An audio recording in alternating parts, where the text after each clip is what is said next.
गुरुर्ब्रह्मा गुरुर्विष्णुर् गुरुर्ब्रह्मा गुरुर्विष्णुर् गुरुर्देवो महेश्वरः गुरुर्देवो महेश्वरः गुरुसाक्षात् परब्रह्म गुरुसाक्षात् परब्रह्म तस्मै श्री गुरवे नमः तस्मै श्री गुरवे नमः। यदा यदा हि धर्मस्य ग्लानिर्भवति भारत अभ्युत्थानं धर्मस्य तदात्मानं सृजाम्यहं परित्राणाय साधूनां विनाशाय च दुष्कृतां धर्म संस्थापनार्थाय संभवामि युगे युगे। प्रेम से बोलो श्री कृष्ण भगवान की जय। मित्रों, भक्तों, एक बार बोल दो ना राधे राधे। मित्रों,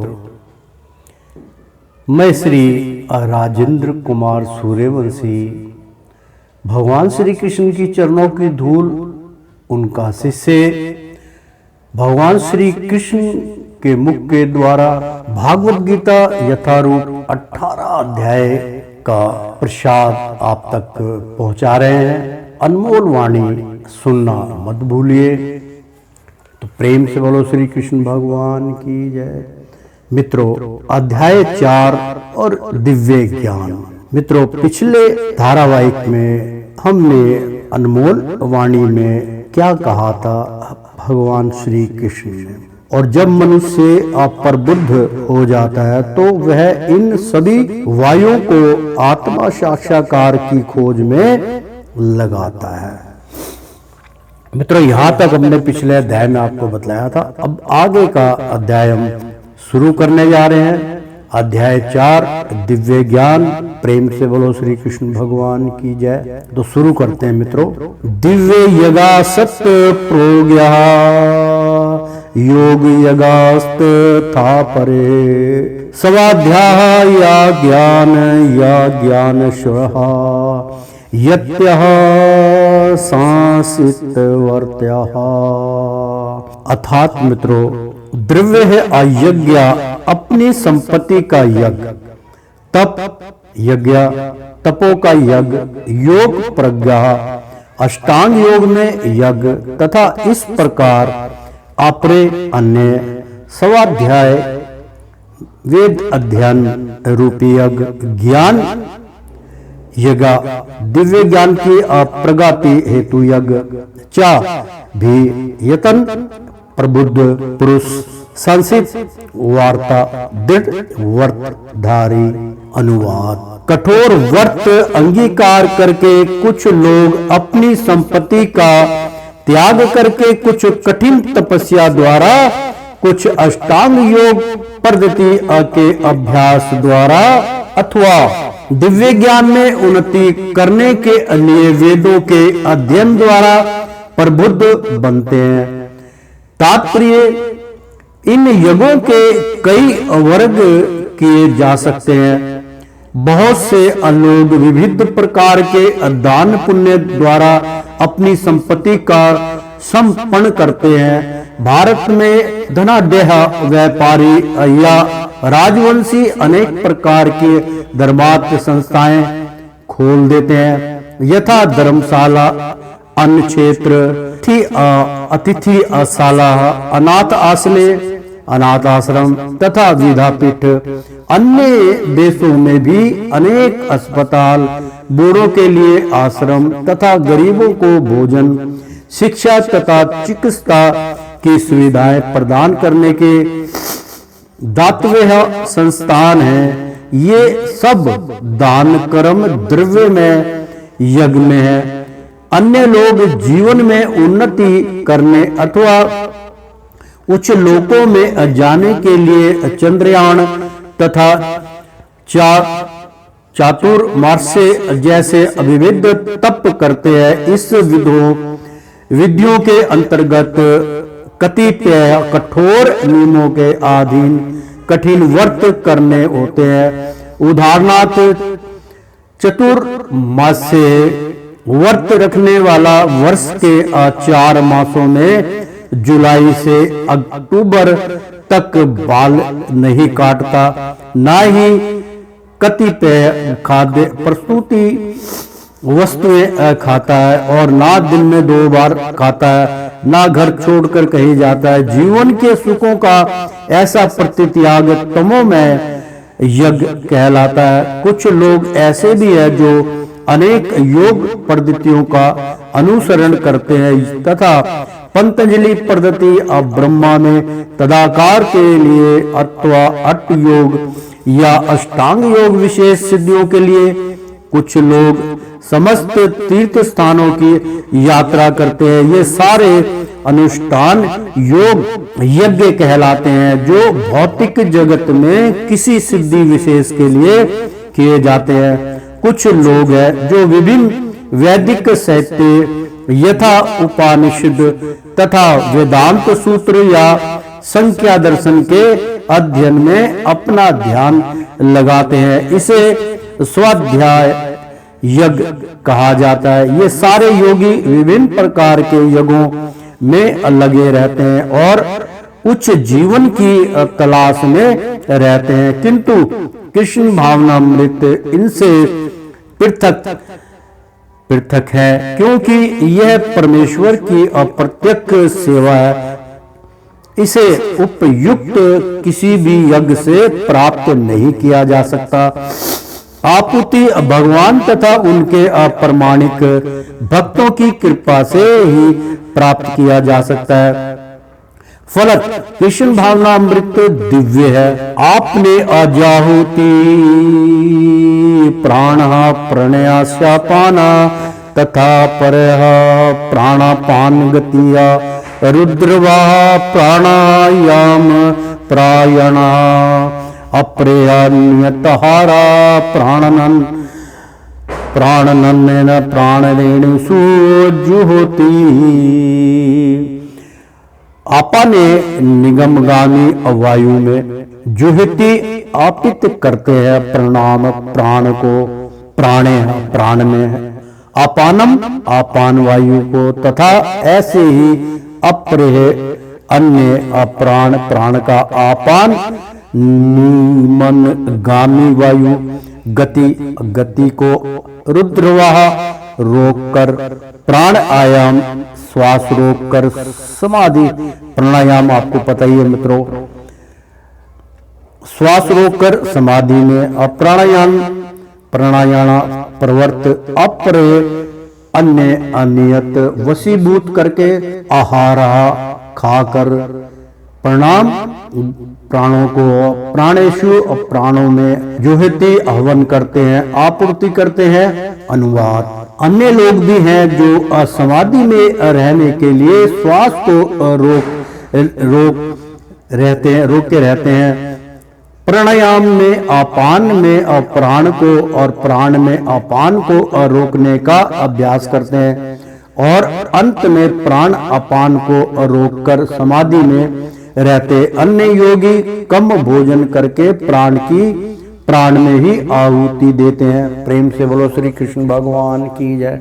मित्रों मैं इसका हुआ थोड़ा सा उच्चारण करके बताता हूँ मित्रों, बहुत सुंदर प्रसंग है ये। मित्रों यहाँ पर अनुवाद जो बतलाया गया प्राणेशु का वो है अन्य लोग भी हैं जो समाधि में रहने के लिए श्वास को रोके रहते हैं, उसको कहते हैं प्राणायाम।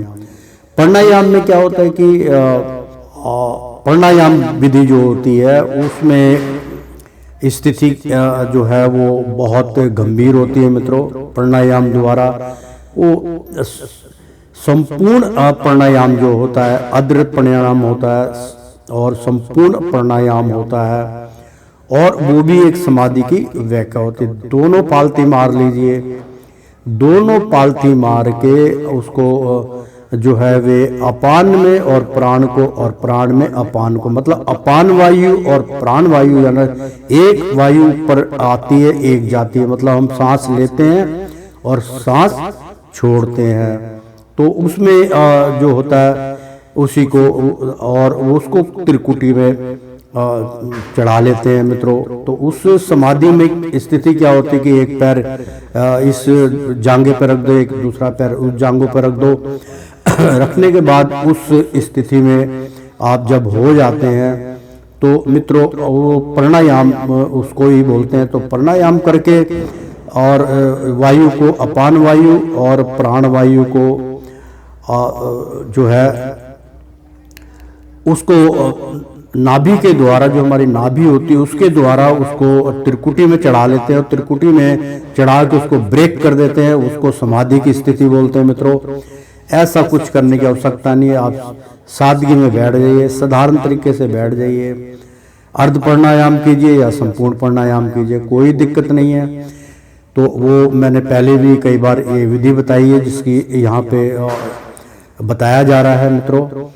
तो वो जो है वो बड़े बड़े साधु संतों के लिए, गृहस्थ आश्रम के लिए वो ठीक नहीं है, क्योंकि वो 1 मिनट 2 मिनट आधे घंटे तक भी आप श्वास को रोक सकते हैं। मैं भी वो प्राणायाम कर लेता हूँ, त्रिकुटी में केंद्रित कर लेता हूँ। त्रिकुटी में क्या है, फिर वो शून्य में चला जाता है।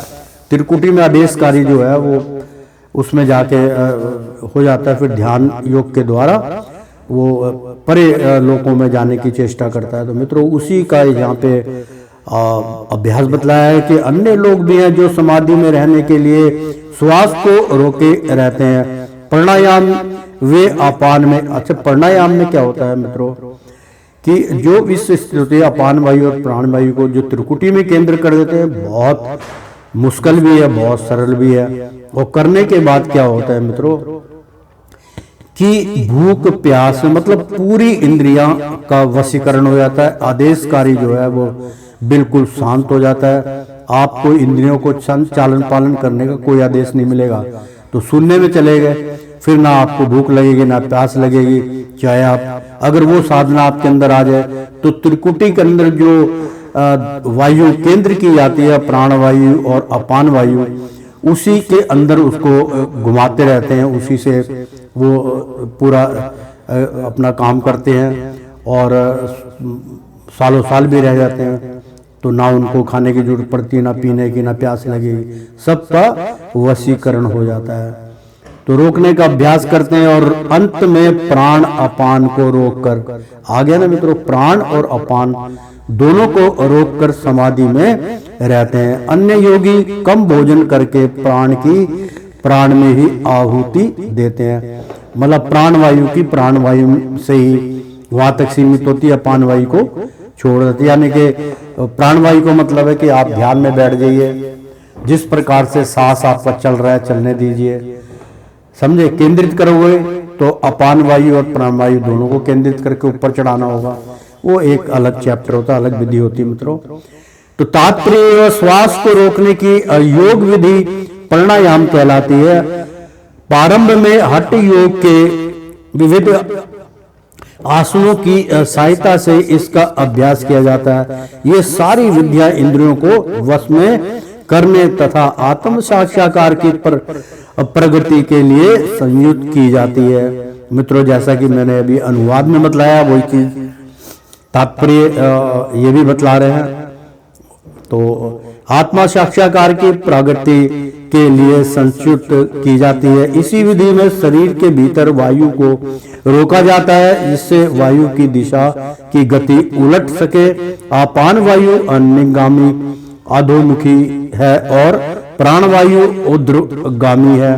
प्राणायाम में योगी विपरीत दिशा में श्वास लेने का तब तक अभ्यास करता है, तब तक दोनों वायु उदासीन होकर पूर्वक अर्थात सम नहीं हो जाती। दोनों मतलब एक ही दिशा में ना हो जाए, क्योंकि जैसे मैं सांस छोड़ रहा हूँ फिर उसी टाइम सांस ले रहा हूँ, तो मतलब प्राण वायु जो है अपान वायु दोनों में आदान प्रदान होता है, तो दिया जाता है। तो मित्रों जब अपान वायु को प्राण वायु में अर्पित कर दिया जाता है तो सम नहीं हो जाती, तब अपान वायु को प्राणवायु में अर्पित कर दिया जाता है। तो इसे रेचक कहते हैं। रेचक विधि तो आप जानते होंगे, जो इसके ज्ञाता है, आम संसारी लोगों के लिए ये नहीं है, उसको रेचक विधि का। रेचक का मतलब होता है कि स्पर्श करने से, यानी कि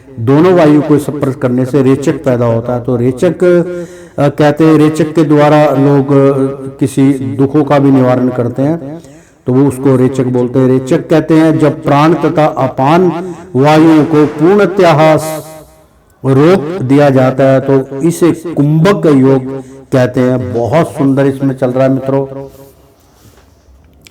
यानी कि जब अपान वायु और प्राण वायु को आप जो है उसको दोनों को मतलब सम करके और त्रिकुटी में चढ़ा देते हैं प्राणायाम द्वारा, तो उसमें क्या होता है कि वो जो स्थिति होती है मित्रों, यहाँ पे दो बातें बतलाई गई। रेचक, ठीक है जी। अब इसमें लिखा, मैं दोबारा आपको इसका उच्चारण करके बताता हूँ क्योंकि बहुत महत्वपूर्ण चैप्टर है मित्रों।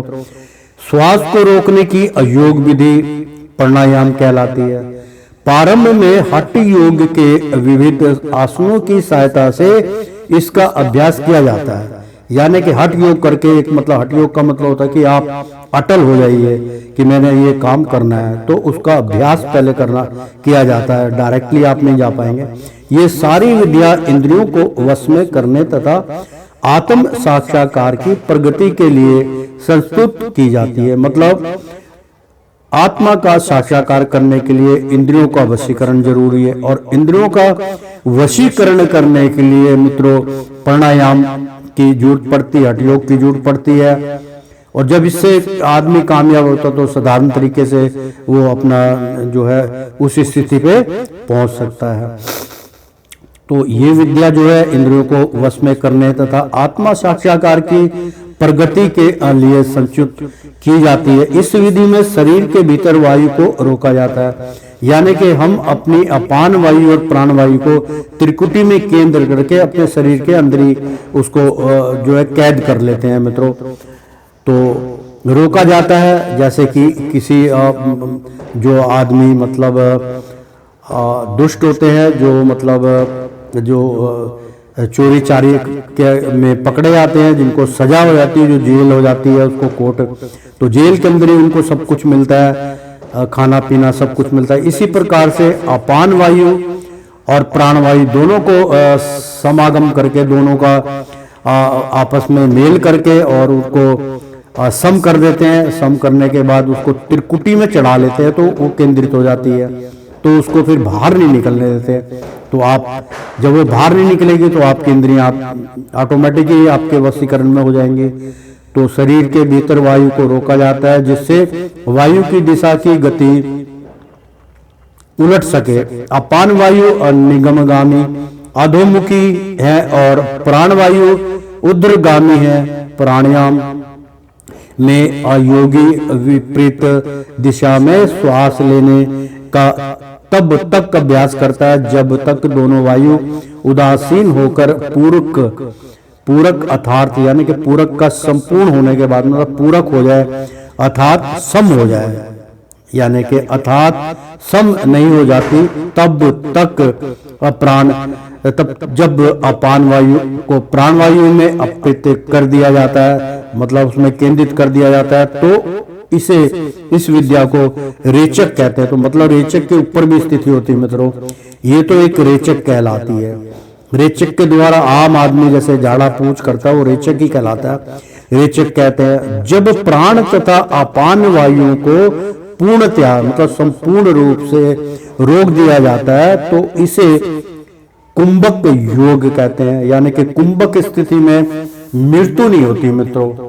अगर आप इस योग साधक को, ये मुझे इजाजत नहीं है लेकिन जो इसमें भागवत में चल रहा है मैं उसके लिए ज्ञान प्रदान कर रहा हूं, क्योंकि मैं भगवान श्री कृष्ण का शिष्य हूं, उनकी चरणों की धूल हूं, इसलिए मेरे को इजाजत है कि मैं आप तक उस अनमोल ज्ञान को पहुंचाऊं। तो इसे कुंभक योग कहते हैं। तो कुंभक में क्या होता है मित्रों, अलग अलग अर्थ बताते हैं। कुंभ का अर्थ होता है कि एक भवन, जैसे कि जल के अंदर कुंभ है, जैसे कहते हैं कुंभ का मेला, जहाँ पे संतुलन सब मतलब सब कुछ केंद्रित हो जाता है वहाँ के, और सारी इंद्रियां सब कुछ होता है, वो उसको कुंभ बोलते हैं। कुंभ, कुंभ का मतलब होता है कुआं, मतलब जिसको बोल देते हैं कि उसमें जैसे समुंदर में भी मान लो, या नदी में मान लो, या रुके हुए पानी में मान लो, या जो है किसी भी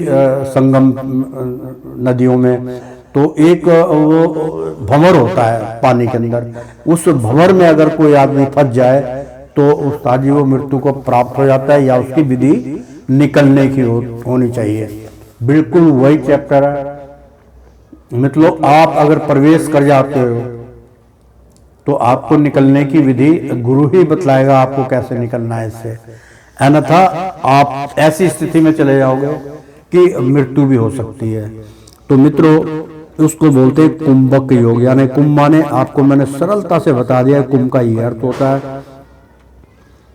तो उसी के अंदर मतलब जो है कुंभक योग कहते हैं। मतलब कुंभक के अंदर क्या होता है, ना तो वहां मृत्यु है, ना समय का वास होगा। कुंभक में कुछ नहीं है, जीवन ही जीवन है, काल से मुक्त होता है कुंभक। मित्रों, जो साधु संत कुंभक स्थिति में पहुंच जाते हैं वो 200, 250, 500, हजारों साल जी सकते हैं। मित्रों, तो कुंभक योग अभ्यास द्वारा मनुष्य आत्म सिद्धि के लिए जीवन अवधि बढ़ा सकता है। देखो आ गया ना मित्रों, भागवत भी यही बोल रही है जो हमने आपको अभी बतलाया कि कुंभक योग अभ्यास, यानी कि कुंभक का अगर योग अभ्यास आप संपूर्ण कर लेते तो उसके द्वारा मनुष्य की आत्म सिद्धि, यानी कि आत्म सिद्धि, यानी कि आत्मा सिद्ध हो जाती है। आत्म सिद्धि के लिए जीवन अवधि बढ़ा सकता है, यानी कि आप काल आपके वश में हो जाएगा, श्वास आपके वश में हो जाएगा, पांचों तत्व आपके वश में हो जाएंगे।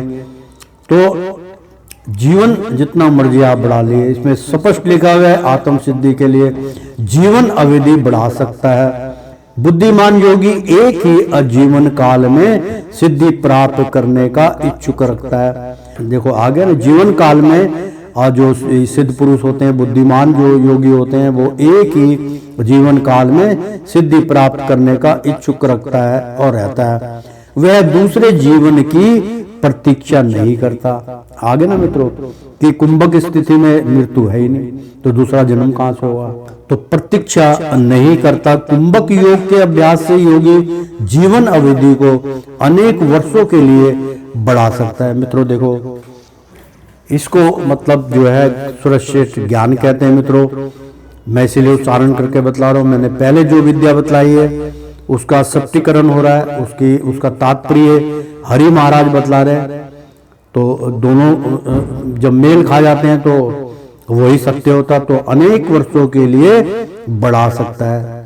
किंतु भगवान की दिव्य प्रेमा भक्ति में स्थित रहने के कारण कृष्ण भावना भवित मनुष्य सवत इंद्रियों का अनियंतः जितेंद्रिया बन जाता है, यानी कि सब इंद्रियों को वो जीत लेता है। उसकी इंद्रियां कृष्ण की सेवा में तत्पर रहने के कारण अन्य किसी कार्य में प्रवृत्त होने का अवसर ही नहीं पाती, यानी कि वो कुंभक स्थिति जैसे सिर्फ हरि का सुमरण ही है, भगवान का ही सुमरण कर सकते हो, उसमें इस भौतिक संसार के सारे सुख उस भंवर में डूब जाते हैं।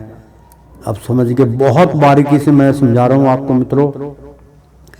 तो उसमें जो है बाकी किसी कार्य में प्रवृत्त होने का अवसर ही नहीं पाती है। फलत जीवन के अंत में उसे भगवान कृष्ण के समान पद प्राप्त होता है, अतः वह दीर्घजीवी अब बनने का प्रयत्न नहीं करता, क्योंकि वो तो दीर्घजीवी हो जाता है, तो उसको इस प्रयत्न करने की जरूरत ही नहीं है, ना उसको खाने की आवश्यकता ना कुछ। वह तुरंत मोक्ष पद को प्राप्त कर सकता है, जैसा कि भागवत गीता में 14 और 26 में कहा गया है। मित्रों, बहुत सुंदर दिव्य ज्ञान चल रहा है, बहुत बहुमूल्य ज्ञान इसमें बतलाया गया। मित्रों, मैं इसका बहुत बहुत धन्यवाद कर रहा हूं। महा चाह योज वह भी चरण भक्ति योग नहा सेवते सा गुणासन मातिह तत्येतानः ब्रह्मा भूयाया कल्पते है। जो व्यक्ति भगवान की निश्चल भक्ति में प्रवृत्त होता है वह प्राकृतिक के गुणों के पार कर जाता है और तुरंत आध्यात्मिक पद को प्राप्त होता है। कर्मों से उत्पन्न है, उन्हें इस रूप में जानने पर तुम मुक्त हो जाओगे। तात्पर्य जैसा कि पहले बताया जा चुका है, वेदों में कर्ता भेद के अनुसार विभिन्न प्रकार के युगों का उल्लेख है। चूंकि लोग देहांत बुद्धि में लीन है, अतः इन युगों की अव्यवस्था इस प्रकार की गई है कि मनुष्य उन्हें अपने शरीर, मन अथवा बुद्धि के अनुसार संपन्न कर सके, किंतु देह से युक्त मुक्त होने के लिए ही इन सब का विधान है। इसी की पुष्टि यहाँ पर भगवान ने अपने असली मुख से ही की है। बहुत ही सुंदर मित्रों इसके अंदर भाव चल रहे हैं। यहाँ पर बहुत सुंदर व्याख्या चल रही थी। तो हम अभी जो अध्याय चल रहा था मित्रों, तुरंत मोक्ष पद को प्राप्त कर सकता है, जैसा कि भागवत गीता में 14:26 में कहा गया है। महा चा योजः विचारणः भक्ति योगनः सेवते सा गुणांश माति ततन्यः ब्रह्मा भुआए कल्पते।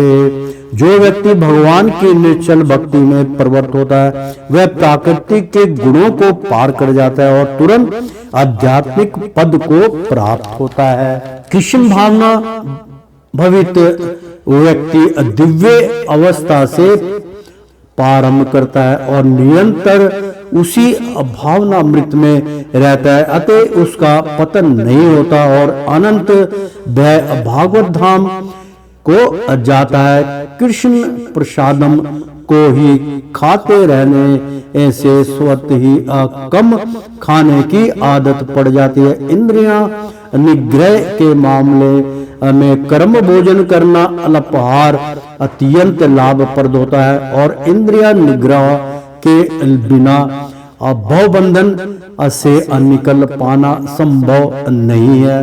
मित्रों बहुत सुंदर इसमें तात्पर्य बताया गया। जो भक्ति है, जो भगवान के ध्यान में जुटते हैं, उनको थोड़ा सा भोजन का मतलब प्रसाद के तौर पे भोजन करना चाहिए। इसीलिए भगवान श्री कृष्ण के जितने भी मतलब उद्गम स्थल हैं, जितने भी मंदिर हैं, वहाँ सब में भगवान को बहुत प्रिय है खिचड़ी।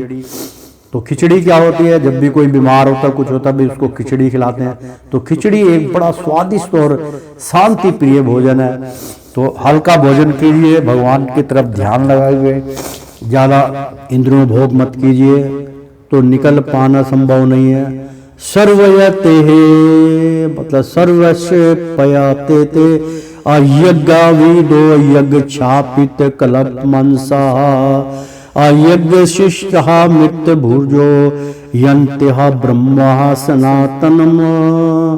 सर्वे मतलब सभी, अपि ऊपर से भिन्न होकर भी एते ये यज्ञविद यज्ञ करने के प्रयोजन से परिचित, यज्ञ शापित यज्ञ करने के कारण शुद्ध हुआ, कलमशः पाप कर्मों का यज्ञ शिष्ट ऐसे यज्ञ करने के फल का, अमृत भुज ऐसे अमृत रखने वाले, यान्ति है जाते हैं, ब्रह्मा पर ब्रह्मा सनातन नित्य आकाश।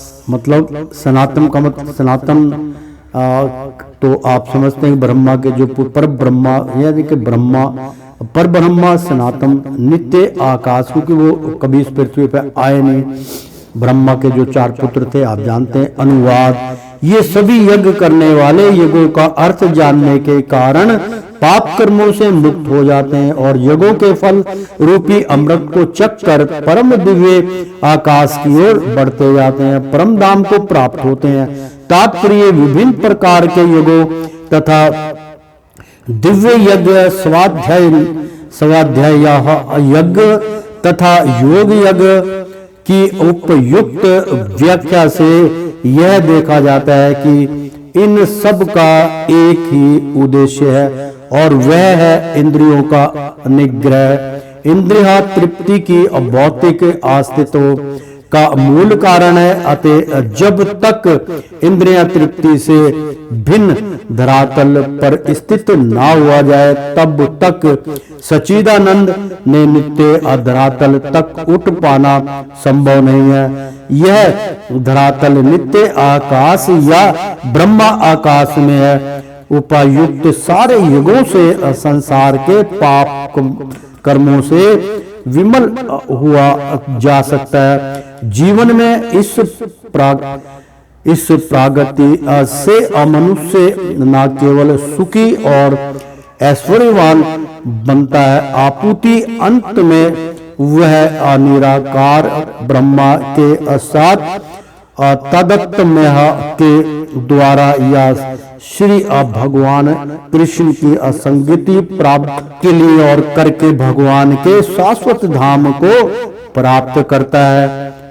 अन्याः आलोकसा सत्यः यज्ञस्यः कुतोषण्यः अकृसत्रम ना कभी नहीं अयम यह लोक लोक आसित है। अयज्ञ सह यज्ञ ना करने वाले का कुतः कहाँ है। अन्य अन्य कुरुसत्तम हे अकुरुश्रेष्ठ। मित्रों, अध्याय 4 दिव्य ज्ञान चल रहा है। मित्रों, हमने जो मैंने इसलिए बार बार इसको किया था, ये दोबारा मैं रिपीट कर रहा हूँ। बहुत सुंदर अनुवाद है, पहले भी कर चुका हूँ, अब फिर कर रहा हूँ मैं। दिव्य ज्ञान अनुवाद। हे कुरुश्रेष्ठ, जब यज्ञ के बिना मनुष्य इस लोक में या इस जीवन में ही सुख पूर्वक नहीं रह सकता तो फिर अगले जन्म में कैसे रह सकेगा। तात्पर्य, मनुष्य इस लोक में चाहे जिस रूप में रहे वह अपने स्वरूप से अन्य बिंग रहता है। दूसरे शब्दों में भौतिक जगत में हमारा अस्तित्व हमारे पाप पूर्ण जीवन के बहुगणित फलों के कारण है। अज्ञान की पाप पूर्ण जीवन का कारण है और पाप पूर्ण जीवन की इस भौतिक जगत में अस्तित्व का कारण है। मनुष्य जीवन ही वह द्वार है जिससे होकर इस बंधन से बाहर निकला जा सकता है। अतः वेद हमें धर्म, अर्थ, काम तथा मोक्ष का मार्ग दिखलाकर बाहर निकलने का अवसर प्रदान करते हैं। धर्म या ऊपर संस्कृत अनेक प्रकार के यज्ञ हमारी आर्थिक समस्याओं को स्वतः हल कर देते हैं। जनसंख्या में वृद्धि होने पर भी यज्ञ संपन्न करने से हमें प्रचुर भोजन, प्रचुर दूध इत्यादि मिलता रहता है। जब शरीर की आवश्यकता पूर्ण होती रहती है तो इंद्रियों को तुष्ट करने की बारी आती है। अतः वेदों में नियमित इंद्रिय तृप्ति के लिए पवित्र विवाह का विधान है। इस प्रकार मनुष्य भौतिक बंधन से क्रम से छूटकर उच्च पद की ओर अक्षर होता है और मुक्त जीवन की अपूर्णता परमेश्वर का अनिध्य प्राप्त करने में है। यह पूर्णता यज्ञ संपन्न करके प्राप्त की जाती है, जैसा कि पहले बताया जा चुका है। फिर भी यदि कोई व्यक्ति वेदों के अनुसार यज्ञ करने के लिए तत्पर नहीं होता तो वह इस शरीर में कैसे सुखी जीवन की आशा कर सकता है। दूसरे लोक में दूसरे शरीर से सुखी जीवन की आशा तो व्यर्थ ही है। विभिन्न स्वर्गों में भिन्न भिन्न प्रकार की जीवन सुविधाएं हैं और जो लोग यज्ञ करने में लगे हैं उनके लिए तो सर्वत्र परम सुख मिलता है। किंतु सर्वश्रेष्ठ सुख वह जिसे मनुष्य कृष्ण भावनामृत के अभ्यास द्वारा वैकुंठ जाकर प्राप्त करता है। अतः कृष्ण भावना भवित जीवन ही इस भौतिक जगत की समस्त समस्याओं का एकमात्र हल है। एवं बहुविधा यज्ञ वित्तता ब्राह्मणो मुखे कर्म जन व्यंदिहा तनसा वर्ण व्यहा ज्ञातवा विमोक्ष्य सेहा। एवं इस प्रकार बहुविधा विविध प्रकार के यज्ञ विविधता फैले हुए हैं। अब ब्राह्मण वेदों के मुख में कर्म ज्ञान, कर्म से उत्पन्न वृद्धि ज्ञानो तान उन सर्वान सबको एवं इस तरह ज्ञातवा जानकर विमोक्ष से मुक्त हो जाओगे। अनुवाद, ये विभिन्न प्रकार के यज्ञ वेद संपत्त हैं और ये सभी विभिन्न प्रकार के कर्मों से उत्पन्न है। इन्हें इन रूप में जानने पर तुम मुक्त हो जाओगे। मित्रों, बहुत सुंदर ये प्रसंग है। इससे पहले मैंने ये उच्चारण किया था आपको बतलाने के लिए कि आप इसको बहुत महत्वपूर्ण है, इसलिए बार बार इसको सुन सकें। तो कर्मों से उत्पन्न है, इन्हें इस रूप में जानने पर तुम मुक्त हो जाओगे। तात्पर्य, जैसा कि पहले बताया जा चुका है, वेदों में कर्ता भेद के अनुसार विभिन्न प्रकार के यज्ञों का उल्लेख है।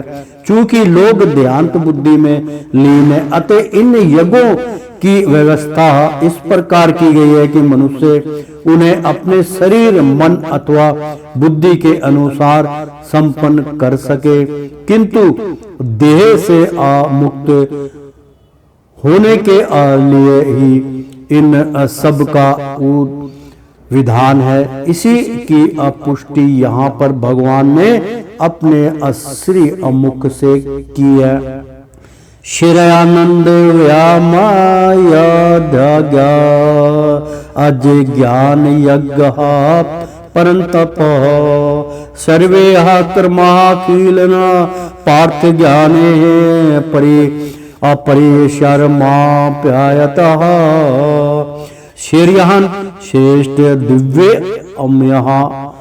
मयहा ते संपत्ति के यज्ञात यज्ञ से ज्ञान यज्ञ परंत नंप के पशुओं को दंडित करने वाले सर्वम सभी अकर्म कर्म अखलेनम पूर्णत पार्थ हे अपुर्था पुत्र ज्ञाने अज्ञान में परीक्षा अमाप्याते हैं अंत होते हैं। अनुवाद, हे अपरंतप दिव्य यज्ञ से अज्ञान यज्ञ श्रेष्ठ है।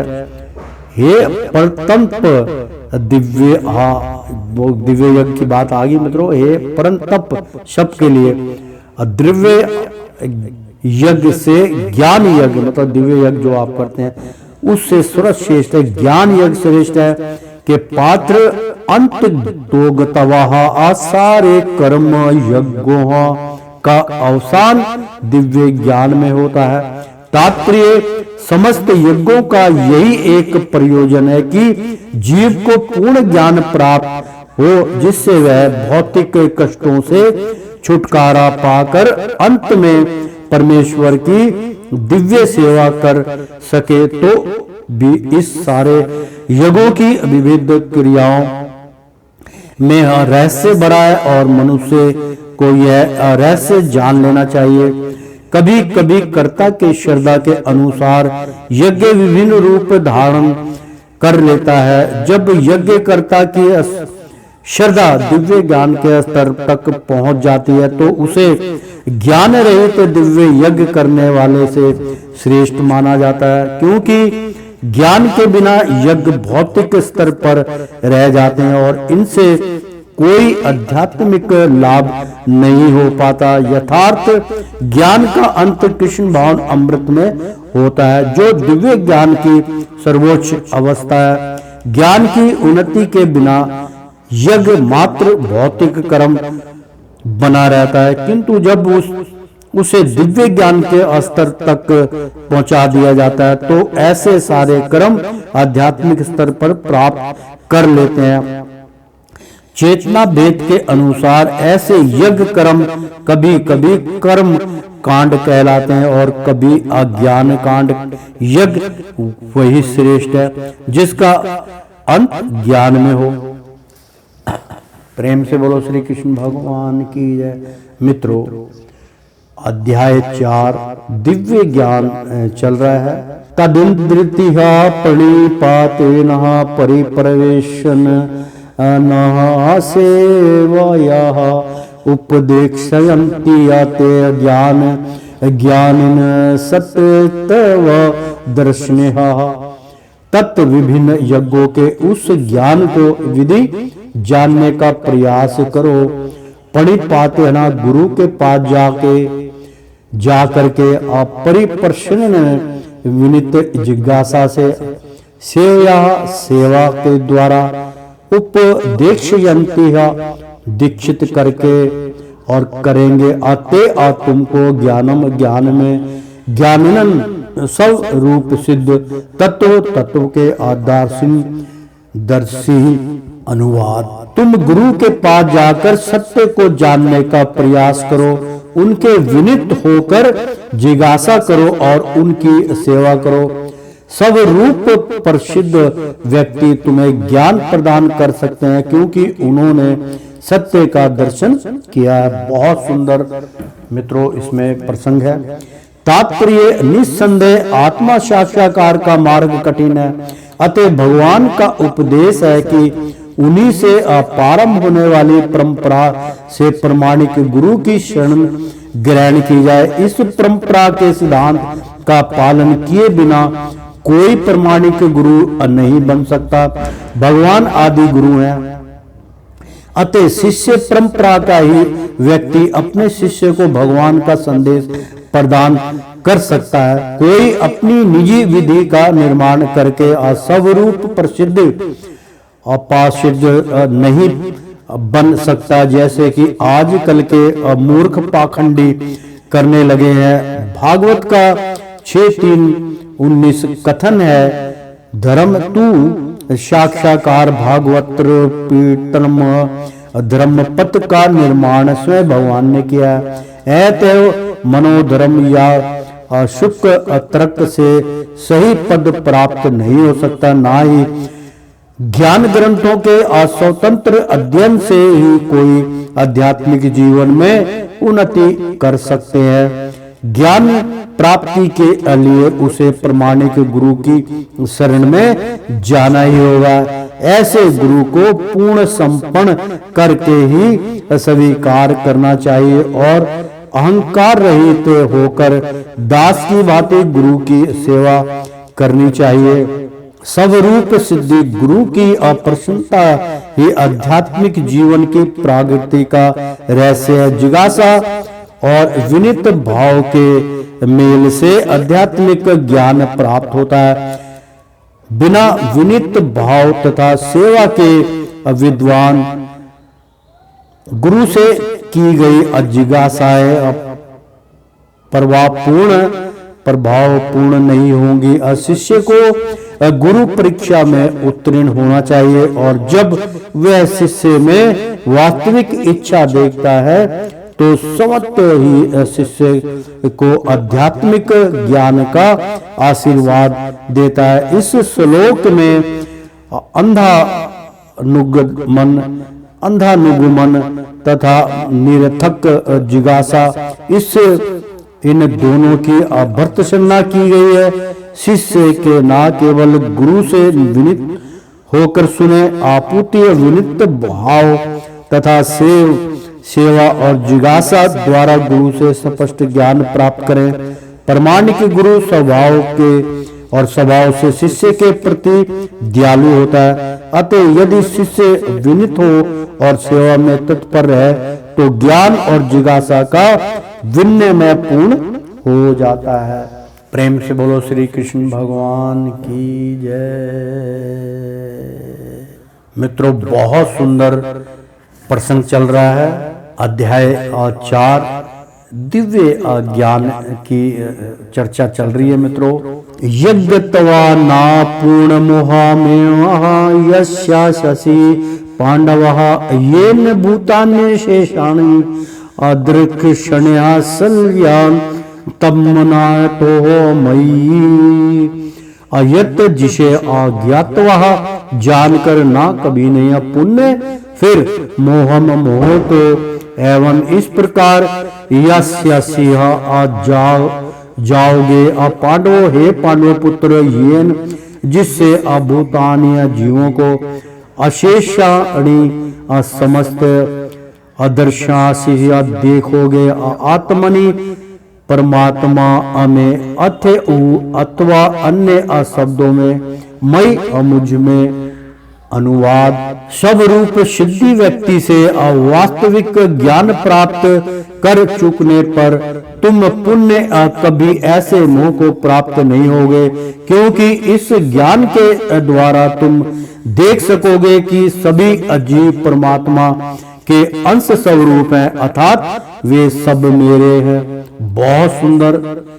बहुत सुंदर अनुवाद मित्रों। इसका तात्पर्य है सब रूप सिद्धि, यानी कि सब रूपों की किस प्रकार से सिद्धि हो सकती, किस प्रकार से आप उनको देख सकते हैं। सब रूप सिद्ध व्यक्ति यानी कि जो सब रूपों को जानता है, इस व्यक्ति की बात हो उसी को सब रूप सिद्धि कहते हैं। व्यक्ति से ज्ञान प्राप्त होने का परिणाम यह होता है कि ऐसे पुरुष से कैसे ज्ञान प्राप्त होता है कि वह पता चल जाता है कि सारे जीव भगवान श्री कृष्ण के भिन्न अंश हैं। कृष्ण से पृथक अस्तित्व का भाव माया मां नहीं या यह कहलाती है। कुछ लोग सोचते हैं कि हमें कृष्ण से क्या लेना देना है, वे तो केवल महान ऐतिहासिक पुरुष हैं और पर ब्रह्मा तो निराकार हैं। वस्तुतः जैसा कि भागवत गीता में कहा गया है, यह निराकार ब्रह्मा कृष्ण का व्यक्तिगत तेज है। कृष्ण भगवान के रूप में प्रत्येक वस्तु के कारण है। ब्रह्मा संहिता में स्पष्ट कहा गया है कि कृष्ण श्री भगवान है और सभी कारणों के कारण है। यहाँ तक कि लाखों अवतार उनके विभिन्न विस्तार ही हैं। इसी प्रकार सारे जीव भी कृष्ण के अंश हैं। मायावादियों की यह मिथ्या धारणा है कि कृष्ण अपने अनेक अंशों में अपने निजी पृथक अस्तित्व को मिटा देते हैं। यह विचार सर्वथा भौतिक है। भौतिक जगत में हमारा अनुभव है कि यदि किसी वस्तु का विखंडन किया जाए तो उसका मूल स्वरूप नष्ट हो जाता है, किंतु मायावादी यह नहीं समझ पाते कि परम का अर्थ है कि एक और एक मिलकर एक ही होता है और एक में से एक घटाने पर भी एक बनता है। पर ब्रह्मा का यही स्वरूप है। ब्रह्मा विद्या का पर्याप्त ज्ञान न होने के कारण हम माया से आवृत है, इसलिए हमें अपने को कृष्ण से पृथक सोचते हैं। यद्यपि हम कृष्ण से वियुक्त अंश हैं, किंतु तो भी हम उनसे भिन्न नहीं है। जीवों का शारीरिक अंतर माया है या फिर वास्तविक नहीं है। हम सभी कृष्ण को प्रसन्न करने के अनिमित्त हैं। केवल माया के कारण ही अर्जुन ने सोचा कि उसके स्वरजनों से उसका क्षणिक शारीरिक संबंध कृष्ण के शाश्वत आध्यात्मिक संबंधों से अधिक महत्वपूर्ण था। गीता का संपूर्ण उपदेश इसी और लक्षित है कि कृष्ण का नित्य दास होने के कारण जीव उनसे पृथक नहीं हो सकता। कृष्ण से अपने को अविलंग मानना ही माया कहलाती है। पर ब्रह्मा के भिन्न अंश के रूप में जीवों को एक विशिष्ट उद्देश्य पूरा करना होता है। उस उद्देश्य को बुलाने के कारण ही वे अनादि काल से मानव पशु देवता आदि देहों में स्थित हैं। ऐसे शारीरिक अंतर भगवान की दिव्य सेवा के विस्मरण से जनित है, किंतु जब कोई कृष्ण भावनामृत के माध्यम से दिव्य सेवा में लग जाता है तो वह इस माया से तुरंत मुक्त हो जाता है। ऐसा ज्ञान केवल प्रमाणिक गुरु से ही प्राप्त हो सकता है और इस तरह वह इस भ्रम को दूर कर सकता है कि जीव कृष्ण के तुल्य है। पूर्ण ज्ञान तो यह कि परमात्मा कृष्ण समस्त जीवों के परम आश्रय है और इस आश्रय को त्याग देने पर जीव माया द्वारा मोहित होते हैं, क्योंकि वे अपना अस्तित्व अपृथक समझते हैं। इस तरह विभिन्न भौतिक स्वरूप के मानदंडों के अंतर्गत वे कृष्ण को मूल और कृष्ण को भूल जाते हैं। किंतु जब ऐसे मोहग्रस्त जीव कृष्ण भावनामृत में स्थित होते हैं तो यह समझा जाता है कि वे मुक्ति पथ पर हैं, जिसकी पुष्टि भागवत में 2:10-6 की गई है। 2:10-6 अध्याय में की गई है मित्रों, है अमुक्ति ही न्याय यथा रूपम। बहुत सुंदर श्लोक है मित्रों कि मुक्ति ही हिंतवाहा रूपम सब रूप प्रेण व्यवस्थिति। मुक्त का अर्थ है कृष्ण के अनित्य दास रूप में कृष्ण भाव अमृत में अपनी स्वाभाविक स्थिति पर स्थित होना। बहुत सुंदर इसमें पाठ्यक्रम चल रहा था मित्रों, तो प्रेम से बोलो श्री कृष्ण भगवान की जय। मित्रों भक्तों एक बार बोल दो ना राधे राधे कृष्णम कृष्णम। प्रेम से बोलो श्री कृष्ण भगवान की जय। मित्रों भक्तों एक बार बोल दो ना राधे राधे कृष्णम कृष्णम।